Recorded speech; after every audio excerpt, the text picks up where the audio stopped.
బెంగాల్ ఎన్నికల ఫలితాలు వెలువడి బీజేపీ భారీ ఆధిక్యంతో గెలుపు సాధించిన తర్వాత మన ప్రధాని మోడీ గారు, నా జీవితంలో నేను లెక్కలేనన్ని ఎన్నికల ఫలితాలను చూశాను. కానీ ఒక ఎన్నికల ఫలితం వల్ల ఇంతటి ప్రగాఢమైన ప్రభావాన్ని నేను మునుపెన్నడూ అనుభవించలేదు. ఇన్ని సంవత్సరాలుగా సాగిన నా రాజకీయ జీవితంలో ఇలాంటి అనుభూతి పొందటం ఇదే మొదటిసారి అన్నారు. బెంగాల్లో బీజేపీ గెలవడం వల్ల కలిగిన అనుభూతి ఇంతకు క్రితం ఎన్నడూ పొందలేదు అంటున్నారు. నిజానికి మోడీ గారి జీవితంలో ఊహించని అద్భుత అనుభూతులకు కరువే లేదు. ఇంకెవరి జీవితంలో కూడా అంతటి అనుభూతులు ఉండవేమో. 2001లో ఒక బీజేపీ కార్యకర్తగా ఉన్న ఆయన డైరెక్ట్గా గుజరాత్ ముఖ్యమంత్రి అయ్యారు. ఎంత ప్రయత్నించినా ఎవ్వరికీ సాధ్యం కాని ఫీటు ఇది ఒక అద్భుత అనుభూతే. తర్వాత ఆయన వరుసగా మరో 2 సార్లు గుజరాత్కి ముఖ్యమంత్రి అయ్యారు. ఆ తర్వాత 2014లో భారతదేశానికి ప్రధానమంత్రి అయ్యారు. 140 కోట్ల మంది ప్రజలున్న భారతదేశానికి ప్రధాని ఆయన. ఇప్పుడు 3వ సారి కూడా ప్రధానిగా చేస్తున్నారు. ఇవి అన్నీ అద్భుతమైన అనుభూతులే, ఎవరికీ సాధ్యం కాని అనుభూతులు. కానీ ఆయన ఏమన్నారు? నా జీవితంలోనే బెంగాల్ విజయం ఇచ్చిన అనుభూతి ఇంకేది ఇవ్వలేదు అన్నారు. బెంగాల్ని గెలవడం అంత ముఖ్యమైపోయింది. మోడీ గారి జీవితంలోనే నెంబర్ 1 సంఘటనగా బెంగాల్ని గెలవడం మిగిలింది. ఇది ఎందుకు ఇంత ముఖ్యం అంటే, బెంగాల్ భారతదేశం మొత్తాన్ని ప్రభావితం చేసే ప్లేస్లో ఉంది. బెంగాల్ బంగ్లాదేశ్తో సుదీర్ఘ సరిహద్దు పంచుకుంటుంది. బంగ్లాదేశ్ వల్ల భారత్కి జరిగే నష్టాలను వింటే మీకు కూడా మోడీ గారు చెప్పింది అక్షర సత్యం అనిపిస్తుంది. దేశభక్తులు అయితే అలా అనిపిస్తుంది. మరి మోడీ గారి దేశభక్తి అంతటిది కాబట్టి అలా అనిపించింది. బంగ్లాదేశ్తో భారత్కి 4096.7 కిలోమీటర్ల పొడవైన సరిహద్దు ఉంటుంది. ఈ సరిహద్దు పొడవున నియర్లీ 80% కంచెను నిర్మించేశారు. మరొక 864 కిలోమీటర్ల పొడవున ఇంకా నిర్మించాల్సి ఉంది. ఈ మిగిలిన బార్డర్ ఫెన్సింగ్ నిర్మించలేని విధంగా చాలా కఠినమైన ప్రాంతంగా ఉంటుంది. ఇందులో 450 కిలోమీటర్ల సరిహద్దు ప్రాంతం మాత్రం నిర్మించడానికి అనుకూలంగానే ఉంటుంది. కానీ మమతా బెనర్జీ గారు భూమి ఇవ్వకుండా అడ్డుపడడం వల్ల ఇప్పటిదాకా ఈ 450 కిలోమీటర్ల సరిహద్దు మాత్రం ఫెన్సింగ్ నిర్మించబడలేదు. బంగ్లాదేశ్ నుండి లక్షల సంఖ్యలో వలస వచ్చిన వారి ఫేక్ ఓట్స్ కోసం మమత ఇంతకాలం సరిహద్దులో ఫెన్సింగ్ నిర్మించకుండా అడ్డుపడ్డారు. ఫెన్సింగ్ నిర్మిస్తే బంగ్లాదేశ్ నుండి వలసలు ఆగిపోతాయి, దీనివల్ల తన ఓటు బ్యాంకుకు చిల్లు పడుతుంది అని ఆ విధంగా ఆపారు. అయితే ఇప్పుడు ఆమె భయపడినంతా జరిగింది. మొన్న 4వ తేదీన రాక్షస సంహారం చేశారు బెంగాల్ ఓటర్స్. కొత్తగా సీఎం అయిన బీజేపీ లీడర్ సువేందు అధికారి ఫెన్సింగ్ నిర్మాణానికి భూమిని బదలాయిస్తూ మొదటి రోజునే సంతకం చేశారు. ఆయన సీఎంగా తన మొదటి రోజున చాలా విషయాలపైన సంతకాలు చేశారు. ఈ సంతకాలలో ముఖ్యమైంది ఈ బార్డర్ ఫెన్సింగ్ నిర్మాణానికి సంబంధించిన సంతకం. దేశం మొత్తాన్ని ప్రభావితం చేసే కీలకమైన సంతకం ఇది. బంగ్లాదేశ్లోని జిహాదీ మూకలు భారత్ని చూస్తూ నెత్తిన యాసిడ్ పోసుకుంటూ ఉంటారు. భారత్ని ఎలాగైనా దెబ్బ కొట్టాలి, నష్టపరచాలి, కాస్తా బలహీనపరచాలి, ఒకానొక రోజు ఇస్లామిక్ దేశంగా దీనిని మార్చాలి అని కలలు కంటూ ఉంటారు. మానవజాతి పుట్టిన దగ్గర నుండి భారతదేశంలో హిందుత్వం, సనాతన ధర్మం ఉంది. ఇప్పటికీ 120 కోట్ల మంది హిందువులతో విలసిల్లుతోంది.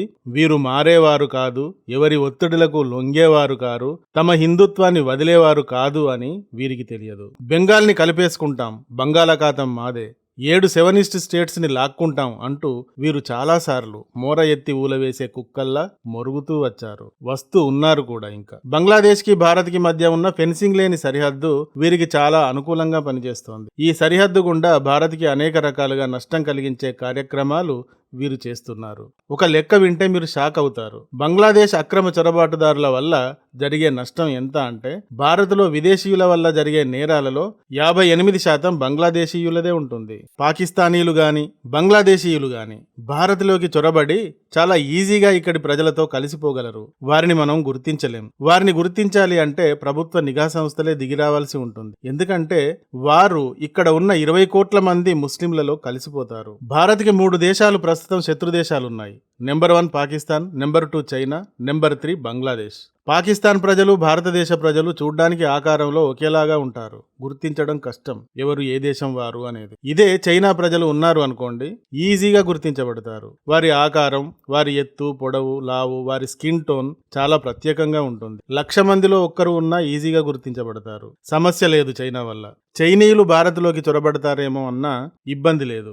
ఇక బంగ్లాదేశ్ ప్రజలు కూడా పాకిస్తాన్ ప్రజలలాగే ఉంటారు. భారత్లోకి చొరబడితే వారిని గుర్తించలేం. కాబట్టి పాకిస్తాన్ బంగ్లాదేశ్ల నుండి చొరబడి లోనికి ప్రవేశిస్తూ ఉంటారు. 2024 దాకా బంగ్లాదేశ్ భారత్తో మిత్రదేశంగా ఉండేది. 2024లో షేక్ హసీనా ప్రభుత్వం పడిపోయిన తర్వాత ఈ దేశం భారత్ పట్ల శత్రుత్వం ప్రారంభించింది. జూనియర్ పాకిస్తాన్ లాగా మారిపోయింది. సో భారత్కి ఇప్పుడు పాకిస్తాన్తో పాటు బంగ్లాదేశ్ కూడా ప్రమాదకరమైన శత్రుదేశంగా మారిపోయింది. ఈ శత్రువులు సైన్యాన్ని వేసుకుని వచ్చి యుద్ధానికి దిగరు. ఇంత సీన్ వీరికి ఉండదు. ఎందుకంటే భారత్ సైనిక శక్తిలో పులిలాంటిదైతే వీరు కుక్క స్థానంలో కూడా ఉండరు. సో వీరు డైరెక్ట్ యుద్ధంలోకి కాకుండా జిహాద్ పేరిట భారత్ని దెబ్బకొట్టాలని ప్రయత్నిస్తారు.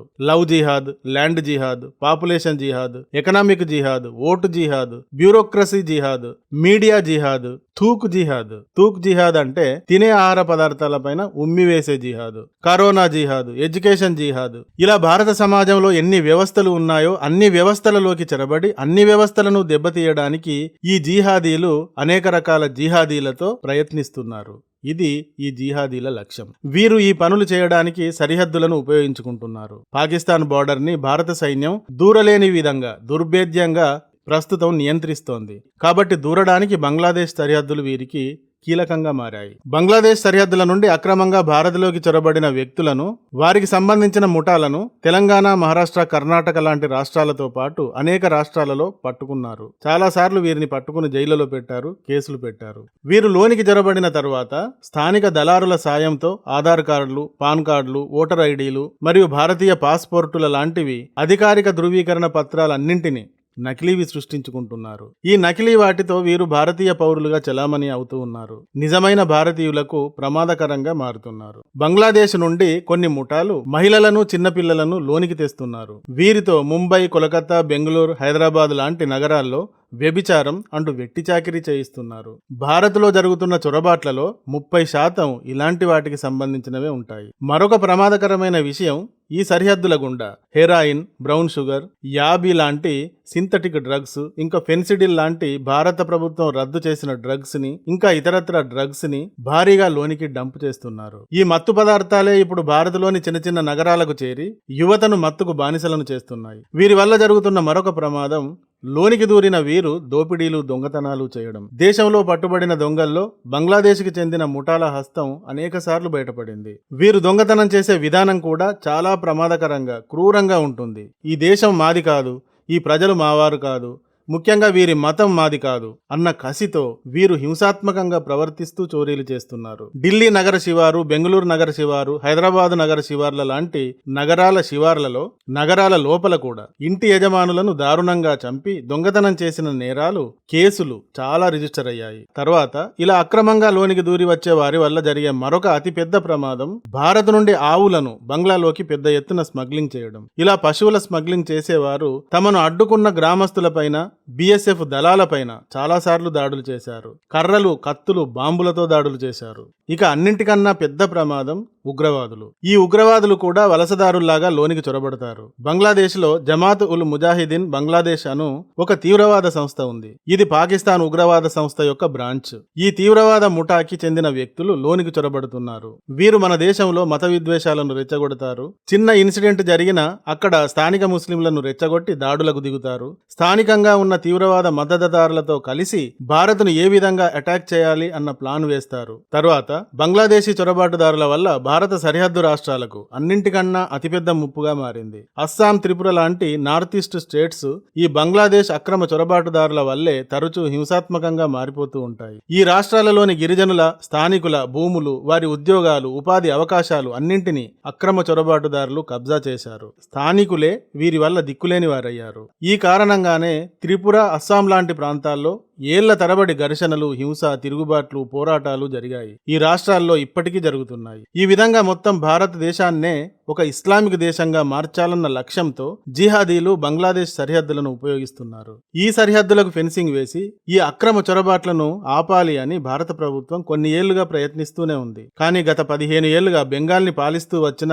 మమతా బెనర్జీ కేంద్ర ప్రభుత్వానికి సహకరించలేదు. పైగా అడ్డు తలుగుతూ వచ్చారు. ఫెన్సింగ్ ని వేయడానికి అవసరమైన భూమిని ఇచ్చే ప్రసక్తే లేదు లేదు అని చాలా గట్టిగా అడ్డు తగిలారు. ఫెన్సింగ్ లేని ఈ సరిహద్దు ప్రాంతాలు భారత్కు ఎన్ని విధాలుగా ప్రమాదకరమో ఒక సీఎంగా ఆమెకు అందరికంటే ఎక్కువగా తెలిసి ఉంటుంది. కానీ బెంగాలులోని ముస్లింలకు, బంగ్లాదేశ్లోని ముస్లింలకు కోఆర్డినేషన్ ఉంది. రెండు చోట్ల ఒకే వర్గం ఉండడం మూలంగా మాఫియా అంతా యథేచ్ఛగా జరుగుతూ వస్తోంది. ఇది కట్ అయితే బంగ్లాలోని ముస్లింలు తమకు ఓటు వేయరు అన్న కారణంగా ఆమె దేశానికే నిప్పంటుకుని తగలబడినా పర్వాలేదు అని, తాను సీఎంగా కొనసాగితే చాలు అని సరిహద్దుల్లో ఫెన్సింగ్ వేయకుండా అడ్డుపడుతూ వచ్చారు.